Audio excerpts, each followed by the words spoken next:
चलिए नमस्ते सबको। आज मैं यहाँ पे आपकी पहली क्लास लेने जा रही हूँ कक्षा 10 की।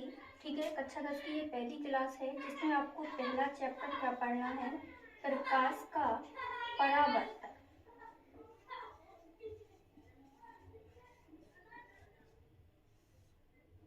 क्या पढ़ना है? प्रकाश का परावर्तन। सबसे पहले हम प्रकाश की इस घटना को समझने से पहले ये जान ले कि प्रकाश होता क्या है ना? क्योंकि जब तक हमें ये पता नहीं होगा कि प्रकाश क्या है तो हम उसकी घटना के बारे में भी नहीं जान पाएंगे, है ना? तो सबसे पहले हमें जान लेना है कि प्रकाश क्या है, प्रकाश के गुण क्या होते हैं, नेचर कैसा होता है उसका। ठीक, ये सारी चीजें हमको यहाँ पहले आज हम यहाँ पे डिस्कस कर लेंगे। ठीक है, तो सबसे पहले हम जानते हैं कि प्रकाश आपका क्या है। क्या है प्रकाश? प्रकाश एक प्रकार की क्या है, ऊर्जा है। प्रकाश एक प्रकार की ऊर्जा है। ठीक है, क्या है प्रकाश? प्रकाश एक प्रकार की ऊर्जा है जिससे हम वस्तुओं को क्या करते हैं, देख पाते हैं। क्योंकि अगर मान लीजिए प्रकाश ही नहीं होगा तो हम वस्तुओं को नहीं देख पाएंगे। अच्छा, फिर कभी कभी मान लीजिए क्वेश्चन पूछ लेते हैं कोई आपसे कि प्रकाश जो है वो स्वयं दिखाई देता है या नहीं दिखाई देता। क्या आपने कभी प्रकाश को देखा है? तो देखा है आपने प्रकाश को? नहीं देखा। हम प्रकाश को नहीं देख सकते हैं, पर लेकिन हम प्रकाश की सहायता से संसार में जितनी भी चीजें हैं आपकी सारी संसार को देख सकते हैं। अगर प्रकाश ही नहीं होगा तो हम किसको देख पाएंगे, है ना? तो अगर हम इसको एक शॉर्ट नोट में समझाएं कि प्रकाश क्या है, प्रकाश एक प्रकार की ऊर्जा का ही रूप है, आपकी एक प्रकार की ऊर्जा ही है। ये स्वयं नहीं दिखती, पर लेकिन इसकी वजह से हम संसार की सभी वस्तुओं को देख पाते हैं। ठीक, अब आते हैं प्रकाश के गुण के बारे में कि प्रकाश का गुण क्या होता है। ठीक है, प्रकाश के गुण, भाई सबके गुण होते हैं, है ना? तो प्रकाश के भी गुण होंगे। तो प्रकाश का जो पहला गुण होता है कि प्रकाश की जो किरण होती है ये हमेशा कैसे चलती है, एक सीधी रेखा में चलती है। कैसे चलती है? सीधी रेखा में, सीधी रेखा में चलती है। ठीक है, पहला गुण क्या है प्रकाश का कि प्रकाश की किरण कैसे चलती है, हमेशा एक सीधी रेखा में चलती है। रास्ता चाहे जैसा हो उसका, पर लेकिन किरण जो आपकी आएगी वो कैसी आएगी, सीधी आएगी। ठीक है, दूसरा इसका गुण क्या है कि जो प्रकाश का वेग है, क्या? प्रकाश का वेग, ठीक है, निर्वात में सबसे ज्यादा होता है। निर्वात में कैसा होता है, सबसे अधिक होता है। निर्वात में सबसे अधिक होता है। अब आपसे कोई पूछे कितना होता है इसका वेग, तो इसका वेग होता है 3 गुणे 10 की घात 8 मीटर पर सेकेंड स्क्वायर की चाल से इसका वेग होता है। ठीक है, ये सबसे ज्यादा है।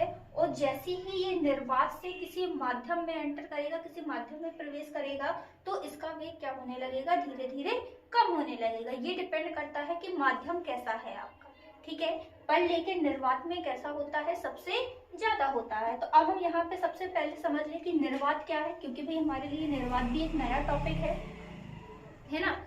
क्योंकि छोटी क्लासों में हमें निर्वात नहीं बताया गया। तो निर्वात क्या है कि निर्वात एक ऐसा माध्यम होता है जहाँ पे आपके धूल मिट्टी के कण कुछ भी नहीं पाए जाते हैं। जब कुछ भी नहीं पाया जाएगा तो वहां पे कोई भी हो, आपका प्रकाश का वेग क्या रहेगा, वहां पे जाता रहेगा। उदाहरण के तौर पे मैं समझाती हूँ। जैसे मान लीजिए हम हाईवे में जा रहे हैं, ठीक है, अगर हाईवे में कुछ भी नहीं है, कोई भी साधन नहीं आ रहा है, कोई भी आपका बस गाड़ी ट्रक कुछ भी नहीं है, तो हम लोग क्या करते हैं कि हम अपनी गाड़ी की स्पीड को बढ़ा लेते हैं। क्यों?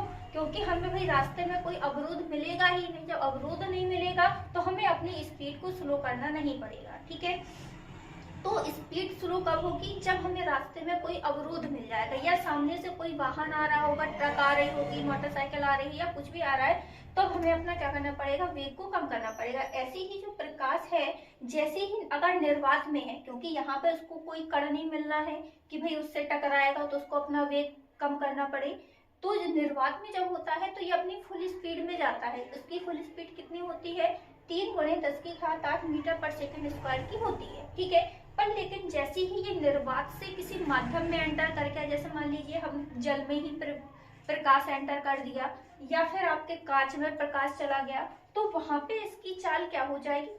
कम हो जाएगी। क्यों कम हो जाएगी? क्योंकि आपका जो माध्यम होगा वो किसी ना किसी कणों से मिलके ही बना होगा, क्योंकि कोई भी पदार्थ हो कणों से मिलके बना होता है। और जब कण आ जाएंगे तो भाई कोई भी चीज है आपस में कण से टकराएगी, तो उसको क्या करना पड़ेगा? अपने वेग को कम करना पड़ेगा, ठीक है। तो आपका पहला गुण क्या था? कि सीधी रेखा में चलती है। प्रकाश की जो किरण होती है वो हमेशा कैसे चलेगी? हम सीधी रेखा में चलती है। दूसरा है कि प्रकाश का वेग निर्वात में सबसे अधिक होता है। कितना होता है? 3 × 10⁸ मीटर पर सेकंड स्क्वायर होता है, ठीक है। तीसरा गुण इसका क्या है? कि जो प्रकाश की किरण है वो विद्युत चुंबकीय, क्या है? विद्युत चुंबकीय विकिरण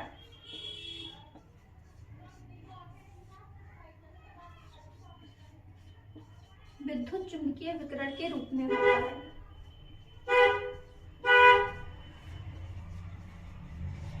ठीक है। अब आपका तीसरा इसका गुण क्या है? कि जो प्रकाश की किरण है, आपका प्रकाश की जो आता है वो विद्युत चुंबकीय विकिरण के रूप में होता है। अब विद्युत चुंबकीय विकिरण क्या है?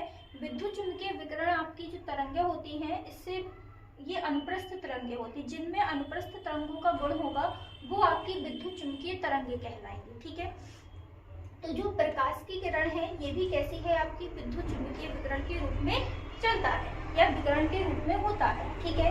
अब हम अगर इसका अगला गुण देखें, चौथा गुण देखें प्रकाश का, तो हम प्रकाश की किरण को दृश्य किरणें भी कहते हैं। कौन सी किरण कहते हैं? इनको दृश्य किरणें कहते हैं, क्योंकि हम प्रकाश की किरणों के रंगों को देख सकते हैं, ठीक है। प्रकाश को नहीं देख सकते हैं, पर लेकिन इसके जो कलर होते हैं इनको हम देख सकते हैं, क्योंकि हमारा सूर्य से जो प्रकाश आता है व्हाइट रंग का, उसमें 7 कलर होते हैं। आपने देखा होगा कि बारिश के टाइम पे आसमान में इंद्रधनुष बनते हैं, तो इंद्रधनुष में 7 कलर होते हैं, तो वही 7 कलर हमें दिखाई भी देते हैं, है ना। तो प्रकाश की किरण को हम क्या कहते हैं? दृश्य किरणें कहते हैं, क्योंकि वो हमें दिखाई देती हैं, ठीक है। बाकी सूर्य से जितनी भी किरणें आती हैं वो सारी आपकी कैसी होती हैं? अदृश्य होती हैं, दिखाई नहीं देती हमें, ठीक। तो हम फिर से इसको एक डिटेल में समझ ले। क्या है कि प्रकाश की, सबसे पहले हम ये जान लें कि प्रकाश क्या है। तो प्रकाश एक प्रकार की ऊर्जा है जिससे हम वस्तुओं को देख सकते हैं। प्रकाश स्वयं नहीं दिखाई देता, लेकिन हम इसकी सहायता से वस्तुओं को देख सकते हैं, ठीक है। प्रकाश के गुण में क्या है कि प्रकाश का जो पहला गुण है वो है कि प्रकाश हमेशा कैसा चलता है? सीधी रेखा में चलता है, ठीक। सेकंड गुण क्या है आपका? कि प्रकाश का वेग निर्वात में सबसे अधिक होता है। कितना होता है आपका? 3 × 10⁸ मीटर पर सेकंड स्क्वायर होता है, ठीक। सॉरी मीटर पर सेकंड होता है, स्क्वायर तो त्वरण का हो जाएगा, ठीक। अगला है विद्युत चुंबकीय विकिरण। किसे कहते हैं? विद्युत चुंबकीय विकिरण के रूप में होता है प्रकाश किरणों को हम दृश्य किरणें भी कहते हैं, ठीक है। तो ये प्रकाश के गुण के बारे में होगा। और भी गुण होते हैं, आप कोई भी किताब लेकर पढ़ लीजिएगा, आपको उसमें मिल जाएगा। अब हम आते हैं प्रकाश के नेचर के बारे में, कि प्रकाश का नेचर कैसी होती है, उसकी प्रकृति कैसी होती है, ठीक है। समझ लेते हैं इसको।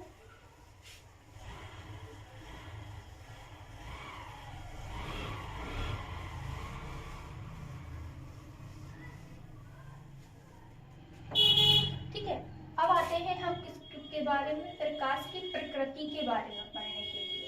प्रकाश की प्रकृति मतलब उसका नेचर पढ़ना है हमें। क्या पढ़ना है? नेचर पढ़ना है, ठीक है। तो प्रकाश की जो प्रकृति होती है ये 3 प्रकार की होती है। पहली प्रकृति होती है इसकी क्या? अभिसारी प्रकृति। अभिसारी प्रकृति, ठीक है। दूसरी प्रकृति होती है अपसारी प्रकृति।